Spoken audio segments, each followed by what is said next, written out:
A 12-month inflation rate, now the lowest since February of 2021.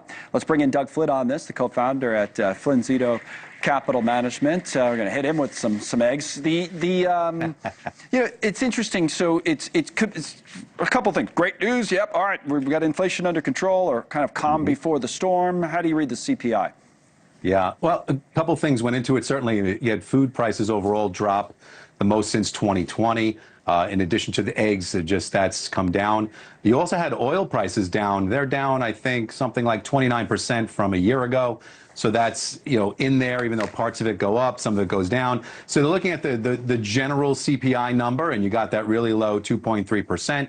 The core number, which excludes the wild food and energy side of those things, to kind of put that over there, that number was up a little bit higher at 2.8, but that was right in line with expectation. So, the Fed's looking at the core, but if they're going to try to push the core CPI down towards 2, regular headline CPI might get into the 1%-ish range. And at the end of the day, I think we're where we want to be. I mean, they keep saying this 2% number. We're sub 3. It's getting even lower and lower. Right. That's a win. That's a good thing. And so, mission accomplished there, or pretty close to it. They're still, going to sit there and take a wait and see approach. They're not going to do anything because they're still worried about the tariff impact, because even this is a 90-day pause. We don't know if it's all really going to kind of melt away like it seems like it is. And it seems like a lot of companies are holding off on the potential for raising prices. Maybe some have, but many haven't, because they figure, well, these tariffs might come down. Why would I pass something along and make people angry when it's only going to be temporary?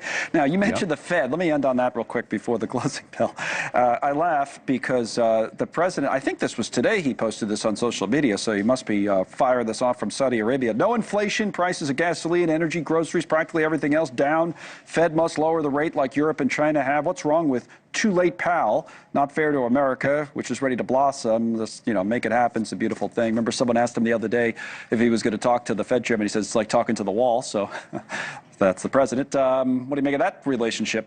Yeah, I mean, you're thinking you're getting continued job growth, although at a slower pace. So it's kind of a slower, slowing economy, but still growing. And so you've got a lot of good things. And so he wants to get lower interest rates. That's really what he needs. He's just not getting. He's not going to stop until he does. That's the way it's going to go. Folks from Vanguard ringing the bell today. Thank you, Doug.